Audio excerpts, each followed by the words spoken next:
Hi, it's Sally Ann here. If you've ever felt like you know what to do with eating, but something still doesn't change, then this episode is for you. I'm going to be talking about the 5 mindful steps that change eating habits for good. And it's not a checklist and it's not something that is meant to be done perfectly. It's a way of understanding why change often feels so hard and what actually helps for change to occur more naturally. I'm sharing these steps because I've seen them work quietly and consistently for women who have once felt completely stuck with food. They see change not through willpower, but through the right support. And these steps form the Eating for You Changing Eating Habit practice. And they're also at the heart of the Foundation Mindful Eating program, which is being offered at 50% off at the moment because it's our 10-year celebration of the Eating for You book. I often hear women say, I know what to do, but I just can't make it stick. And that's usually because they've been asked to change a behaviour without getting the support for everything else that's going on beneath it. Most approaches jump straight into action. And that is what I call transformation, which is actually step 4 of our 5 steps in the Eating for You approach. Because other approaches target food change, little attention is paid to stress, habits, emotions, or the pace that you can actually maintain in real life. And of course, the big price of this, or the big cost of this, is when women can't maintain this, they feel like they have failed. The steps I'm sharing with you today are not to fix you.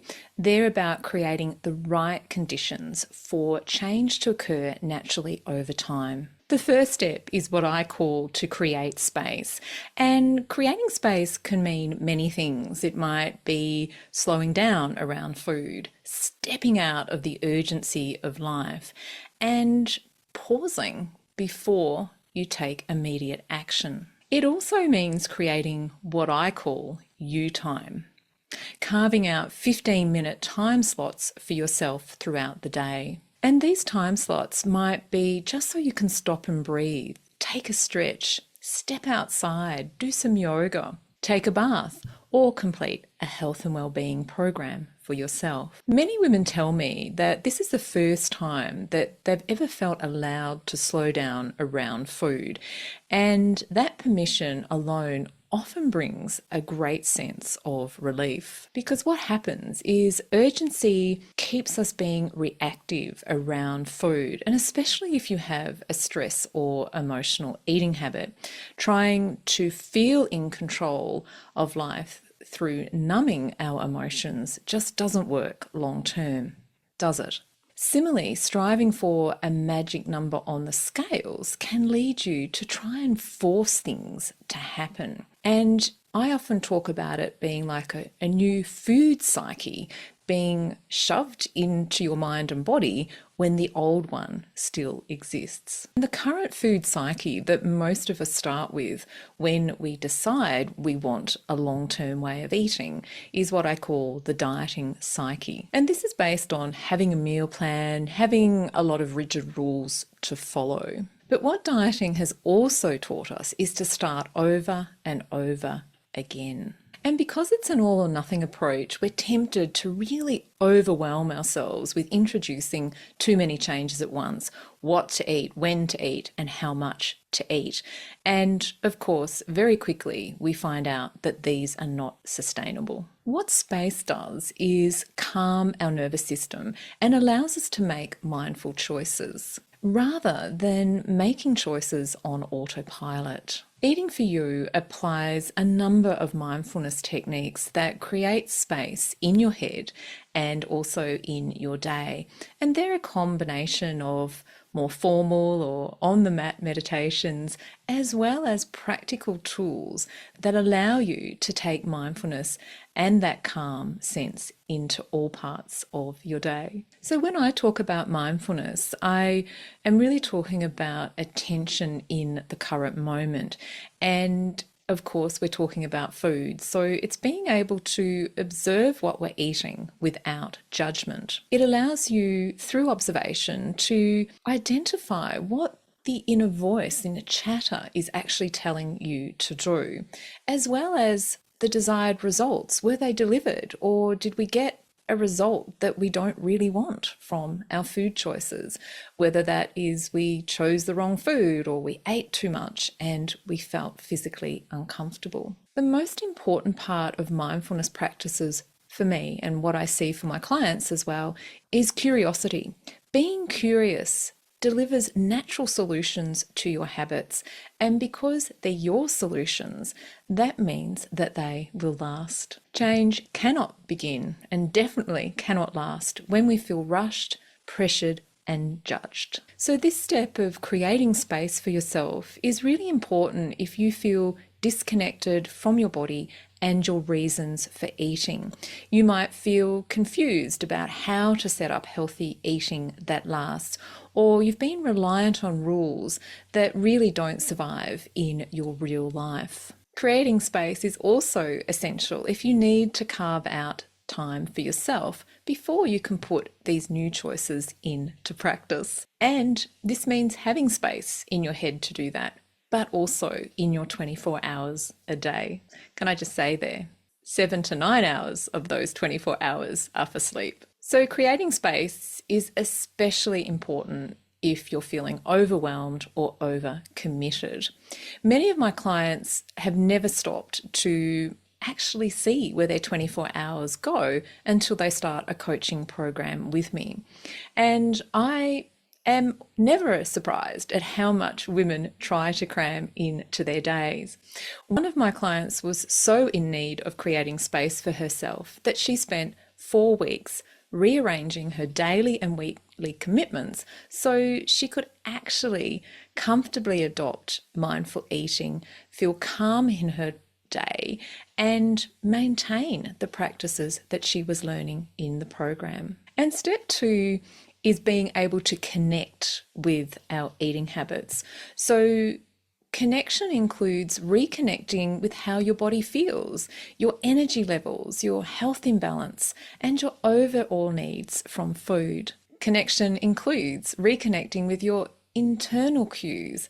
What does it feel like to be hungry? How do you know if you're satiated or you've actually overeaten? And you also get to identify those non-hunger cues for eating as well. I just want to emphasize here that we're learning about ourselves through connection, and it's really important that we do that without criticism. And I'll say this several times, I'm sure, during this episode, that mindfulness is all about non-judgment and more about being curious. And we'll talk more about that in step 3 as well. A really common thing I see in my clients is they soon realize that they've been eating on autopilot for years. And it's not because they don't care, it's because they've been disconnected from their own needs. And many of us grew up eating by the clock. It's 7 o'clock, so it's breakfast. It's 10 o'clock, it's morning tea. It's midday, it's lunchtime. And the day just proceeds in that same way.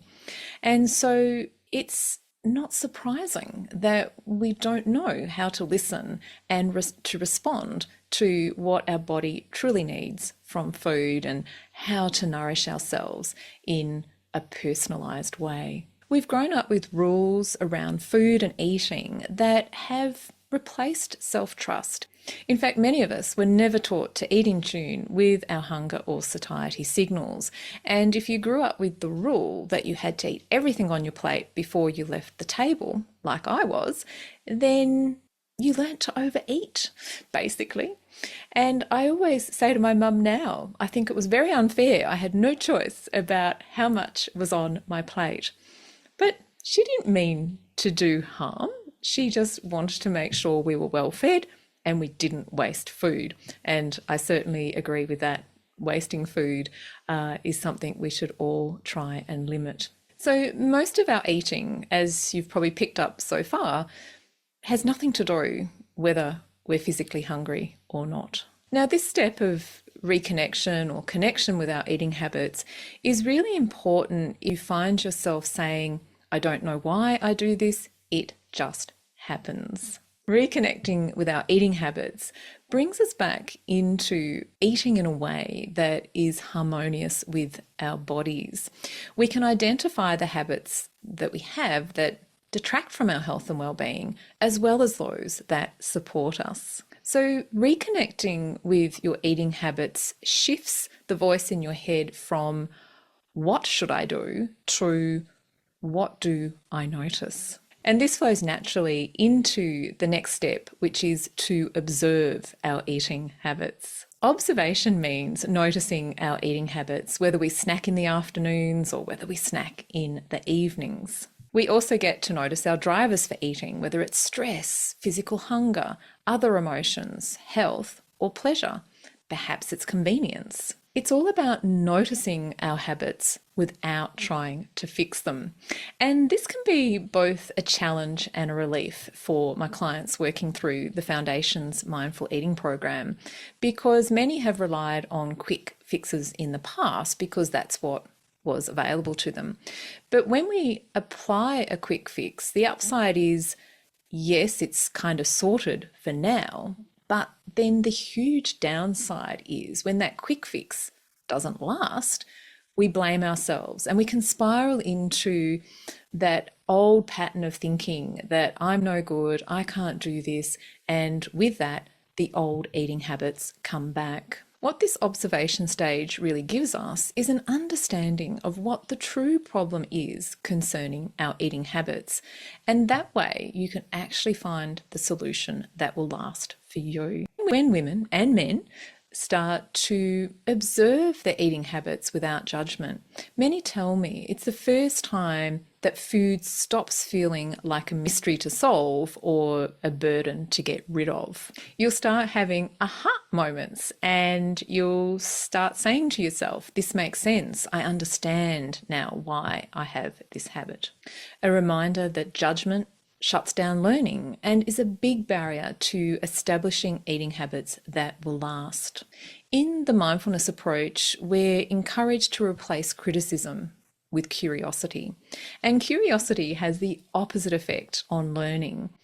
It moves our mind, our brain into problem-solving mode. And we're always surprised at how many solutions arise. And these are the solutions that are personal to us and can be tested out in step 4. In summary, mindful observation turns confusion into understanding, and our minds are naturally geared to solve problems. But we may not have all of the answers on our own, and that's why support is encouraged to make sure those changes you make do last the test of time. Just a practical example of this, no snacking habit is the same. Someone might snack at the same time of day as someone else, but one person's reason for snacking might be physical hunger. For another, it might be boredom. It could be stress. It could be for reward, or it could be just for pleasure. So this means everybody's snacking habit has their own personal solution. When we truly give ourselves permission to observe our habits, we find clarity. And this step is really important if you feel like you're stuck in analysis where you're focusing on how should I fix this or how can I fix this, rather than asking what's going on here. There might be a fear around the change, or you might be worried about doing it wrong. And that's why it's important as we move into the transformation stage, step 4, that we make small, relevant changes. And you'll know that those changes are relevant and personal to you because you've got the understanding of the eating habit that you're wanting to change. You're really just logically responding to what you have observed, and you're choosing what you want to change, and you're not trying to change everything up front. And this is where my clients find the individual and group coaching calls really beneficial because that habit of all or nothing is really quite embedded in our minds. And I recall one of my clients early on when I first introduced the mindful eating programs, and she said to me, Sally Ann, I didn't really think I was doing anything because I wasn't feeling pressured, it wasn't feeling hard, but I was noticing that I was changing how I was eating. And that's the way change is meant to feel. Sure, we might have a few barriers and hiccups along the way, but it's not supposed to feel overwhelming. And because it feels more doable, I often hear women say, this is the first time change has felt manageable, because they're not trying to change everything at once. And Carol shared in an earlier podcast the importance of those baby steps that she took. And it's those baby steps that have allowed her to change a lifetime of eating habits. So just to reflect, big changes create resistance, rebellion, and a relapse into old habits. Small changes build confidence, consistency, and you have courage to keep going. Finding the right solutions for you is much more relevant than the amount of change that you're introducing at the one time. And transformation works when it fits real life, not an ideal day or an ideal week, life as it happens. So this transformation step is really important if you find that you often get started, then stop, feel discouraged quickly, or think you should be further along than where you're at today. But I will always come back to that saying, small steps lead to big change, because I've seen it so often in my own life, but also in the lives of my clients over the past 30 odd years. So step 5 is what I call patience and practice. And it's about allowing time. It's about observing without judgment. And it's understanding that change is not linear. You know, it doesn't just go in one direction. There might be little hiccups, little pauses, but change is happening. And that is what matters. Because so many women tell me they used to quit before things began to shift. Not because it wasn't working, but perhaps they were focusing on the wrong thing or thought that change should be happening more quickly. One of my clients, Anne, who also graciously shared part of her story in an earlier episode, said that taking the focus off her weight and placing it onto her eating habits was key. Over time, she started to notice that her clothes were feeling looser and she had lost weight. But what this made her realise that in the past, she'd often got discouraged when the scales weren't going anywhere or going in the wrong direction, and she gave up. So what we choose to measure is so important, because whatever we choose will give us the feedback that we need to keep going and get the results that we want for our health and well-being. So being patient with ourselves is crucial. But unfortunately, dieting has taught us to be impatient. So many programs really do promise quick results. And that is so unfortunate, because it's setting us up for something that's biologically not sustainable. A couple of weeks on the podcast, I shared about the research papers that I had read about what happens to our weight after we stop a program or a weight loss medication. And not surprisingly, the more quickly we lost weight, the more rapid it came back on. But as Anne found, and so many of my clients also find, that progress can be quiet. It's not until our mind and body respond to the changes that we're making with our food choices that we actually start to see results, whether that's your blood pressure going down, your blood glucose levels coming into a more normal range for you, you feeling more energetic and getting out of bed more quickly in the morning, or as Anne did, your clothes starting to feel more comfortable. The order I have presented these steps today may not necessarily be the order that you'll always take. Because once you start introducing new choices in step 4, then you'll need step 5 to be patient with yourself and keep practicing. But you'll also need to pop back to step 3 and observe what's happening in a non-judgmental way. Is the change that you have introduced actually making a difference to your health and well-being? And this is where the coaching calls are really important, because I can help my ladies find out whether the changes they've introduced are actually working for them and working in a time period that is relevant and appropriate for them. Lasting change comes through practice. It's not something that we can force. And what I love about these 5 steps is that they really do start to change our attitude, our thinking, and how we view not just our food choices, but other choices we're making in our lives. But when it comes to eating, what creating space provides us is a sense of calm, but also a new way of viewing the world. And that is, I have time to do this. Connection builds trust. So our thought becomes, I can do this. And observation brings clarity. I know what's happening and I know what the solution might be. Transformation supports change because we're now thinking, I only need to take one step at a time. And patience and practice allows these changes to last because we're thinking, I'm allowed to take the time that I need. What I've seen over and over is that when these steps are supported properly, women don't rely on willpower. They give themselves permission. They allow themselves to understand what's going on, and they give themselves time to do it in their own way. These steps are exactly what women are supported with in our Foundation's Mindful Eating program. Not to do perfectly, but to put into practice with guidance and care.